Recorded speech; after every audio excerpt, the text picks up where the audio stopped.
कांग्रेस से प्रत्याशी हैं, तो सबसे पहले हम आपसे आपके क्षेत्र की समस्याएं जानना चाहेंगे। क्या है आपके क्षेत्र की समस्या? आपका सबसे पहले मैं नमस्कार करना चाहती हूँ, धन्यवाद करना चाहती हूँ कि आपने मुझसे बहुत अच्छा खूब सवाल पूछा। हर दर्शक जो भी ये देख रहा है उसको भी ये सवाल करना चाहिए अपने हर एमसीडी के कैंडिडेट से, चाहे वो किसी भी पार्टी से खड़े हो। अब जैसे कि हम यहाँ पर सेक्टर 6 में घूम रहे हैं, यहाँ पर मैंने सबसे ज्यादा समस्या देखी है जो लोग कहते हैं वो है उनकी पेंशन्स की समस्या। सेकेंडली आवारा पशु जो जिनका कोई ठिकाना नहीं है, कोई वैक्सीनेशन नहीं है और कोई भी सेफ्टी नहीं है उनसे, क्योंकि ऑफ कोर्स अगर एक आवारा पशु है और उसको ये सब फैसिलिटीज नहीं मिल रही है तो चांसेस है कि वो डेंजरस है हम सभी के लिए, जितने भी हम लोग लोकेलिटी में रह रहे हैं। तीसरी जो समस्या मैंने देखी है वो है पार्किंग के इशू की। आप अभी देख सकते हैं कि गाड़ियों का कोई वो नहीं है, भीड़ हो जाती है, एक गाड़ी निकालने के लिए 10 गाड़ियां ब्लॉक करके खड़ी होती हैं पहले ही। तो हम चाहते हैं आपका एक पार्किंग का इशू भी हटाएं। फोर्थली जो मेरे को इशू लगता है और है भी, and I am a practising advocate और मुझे इसका एक बैकग्राउंड भी काफी अच्छे से पता है, वो ये है कि जो हमारे जोड़े के मकान हैं उनका ऑथराइजेशन अभी भी पाइपलाइन में ही कहीं फंसा हुआ है और उस वजह से करप्शन का बहुत ज्यादा ही बढ़ाव हो रहा है। उस पर कोई रोकथाम नहीं है, डीलर्स पैसे मांग लेते हैं, लैंडर माफिया चल रहा है। हमें उस सब चीज को खत्म करना है। तो ये प्राइमरी इश्यूज हैं जो मेरे सामने आए हैं। और गंदगी कूड़ा तो है ही। आप दिल्ली में आते हैं, सबसे पहले आपको क्या नजर आता है? किसी भी आप सेक्टर में जाते हैं, एक कूड़े का पहाड़ आपका स्वागत करता है। तो मैं ये चीज भी बदलना चाहती हूँ। अगर हम बात करें जैसे कि अगर आप निगम पार्षद बन जाते हैं आने वाले समय में, तो किस तरह की समस्याएं हैं जिनसे लोगों को निवारण करवा पाएंगे, और आपको लगता है कि अगर आप आते हैं तो आप लोगों की समस्या का बिल्कुल हल कर पाएंगे? जो समस्या मैंने अभी बोली वो सिर्फ मैं समस्याएं नहीं गिनवा रही थी आपको, ये मेरे एजेंडाज भी हैं आने वाले चुनाव में। अगर आप सभी लोग मुझे अपना रिप्रेजेंटेटिव के रूप में काउंसलर बनाते हैं तो ये सभी समस्याएं जो मैंने बोली, इनके समाधान के साथ मैं तैयार हूँ।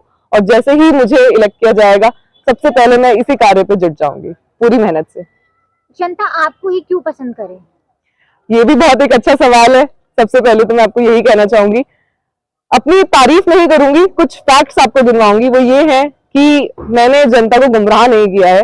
मेरे पास एक क्वालिफाइड डिग्री है, सबसे ज्यादा क्वालिफाइड कैंडिडेट हूँ इस एमसीडी इलेक्शंस में। मैं नहीं कह रही हूँ, मेरी जनता मुझे कह रही है। मैं अभी आपके सामने, आपने देखा, पदयात्रा करूँ और मुझे यही सुनने को मिला कि बेटे आपसे यंग कैंडिडेट हमने कभी नहीं देखा। तो युवाओं को आगे लाने के लिए यूथ का जो रिप्रेजेंटेशन है पॉलिटिक्स में और हमारे गवर्नमेंट सेक्टर में, मैं चाहती हूँ कि वो बढ़ा हो। मैं और लोगों को इंस्पायर करना चाहती हूँ। सेकेंडली, मैं सबसे यंगेस्ट कैंडिडेट, जैसे मैंने बोला, हम लोग एक पैशन से काम करना चाहते हैं, एक जुनून से काम करना चाहते हैं।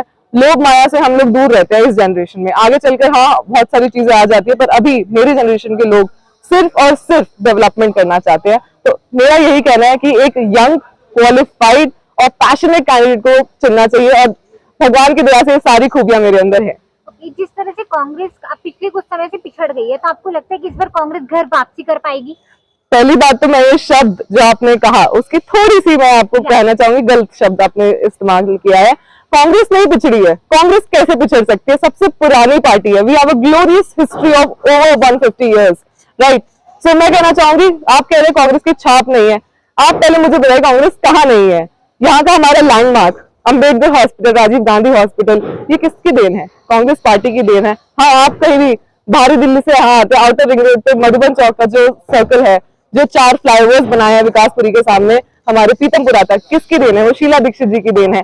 जो पेंशन स्कीम आई थी जिसने बहुत लोग का उद्धार किया और अभी बीजेपी की गवर्नमेंट ने उसको हटा दिया, वो किसकी देन थी? कांग्रेस की देन थी। तो मैं आपने जो शब्द उपयोग किया उसकी मैं थोड़ी सी आपको करेक्ट करना चाहूंगी। कांग्रेस पिछड़ी रही है, कांग्रेस हमेशा थी, है और रहेगी। हमारे चैनल के माध्यम से लोगों से किस तरह की अपील करना चाहेंगे? मैं लोगों से यही अपील करना चाहूंगी कि ये एमसीडी इलेक्शन है। हाँ, आपकी पार्टी की एक ओपिनियन होता है, आपकी एक विचारधारा होती है। मैं उस सभी विचारधारा को रिस्पेक्ट करती हूँ। हम एक फ्री कंट्री, हमारे पास freedom of speech and expression है, तो हमारे पास राइट टू चूज भी है। हाँ, पार्टी आपको जो पसंद है आप उसका समर्थन करें, लेकिन एमसीडी इलेक्शन सबसे ज्यादा करीबी होता है हर लोकेलिटी में रहने वाले इंसान के लिए। पहले पड़ाव का इलेक्शन होता है, तो उसमें आप अपनी पार्टी की विचारधारा के साथ साथ आप एक कैंडिडेट का एनालिसिस भी जरूर करें। अब मुझे सुनने में आया है कि बहुत सारे, स्पेसिफिकली जो हमारी ऑपोजिशन की पार्टी है, उसमें बोला जा रहा है कि वो क्वालिफाइड है, बट उनकी क्वालिफिकेशन थोड़ी डाउट में, नाम नहीं लूंगी, समझदार को इशारा ही काफी है। तो बस मेरी आप सभी से यही अपील है कि आप कैंडिडेट एनालिसिस बहुत बारीकी से करें। आपका बहुत वोट जो है वो बहुत कीमती है, उसको बहुत समझदारी से उपयोग करें और तरक्की की दिशा में वो बटन दबाएं। आपके क्षेत्र में जो भी पार्षद रही उनके द्वारा क्षेत्र में किस तरह की विकास कार्य करवाए? देखिए, मैं आपको 2 पार्षद के उदाहरण दूंगी और ये उदाहरण मैं ही नहीं, मेरी जनता भी देती है। जहां जहां मैं पदयात्रा पर निकली हूँ, रैलियों पे निकली हूँ, मुझे यही पता चला है, हर किसी ने 2 पार्षदों का एग्जाम्पल मेरे सामने कोट किया है। पहली रही हमारी शशि बालाजी, उनके नेतृत्व में, शशि गोपाल बालाजी, उनके नेतृत्व में जितना काम हुआ है, उनके एक टर्नआउट बाद भी लोग उन्हें याद करते हैं, उनकी सराहना करते हैं और मुझे यही कहते हैं कि बेटा अगर तुम आगे बढ़ती हो तो उन्हीं की छत्र छाया में काम करना। और मैं भी उनको यही आश्वासन देती हूँ कि मेरे आइडल्स हैं वो, और मैं उन्हीं की तरह काम करना चाहूंगी। दूसरी पार्षद जो हमारी पिछली पार्षद रही है, उनका कार्य, उनकी खुद की कैंडिडेट ने कहा है कि आते ही सबसे पहले उनसे पूछा गया कि आपकी क्या समस्याएं हैं। उन्होंने समस्याओं की लिस्ट तो बहुत लंबी गिनवा दी, लेकिन वो ये भूल गए कि पार्षद तो उन्हीं की पार्टी से थी पिछले, और 15 सालों से बीजेपी इसी पार्टी एमसीडी में रही है। तो समस्याओं की लिस्ट जो गिनवा देते हैं, मैं उनसे बस यही पूछना चाहूंगी कि आपके ही तो पार्षद रहे हैं अभी तक, एमसीडी में पकड़ भी आप ही की रही है, तो सवाल नहीं, आपको तो जवाब के साथ आना चाहिए।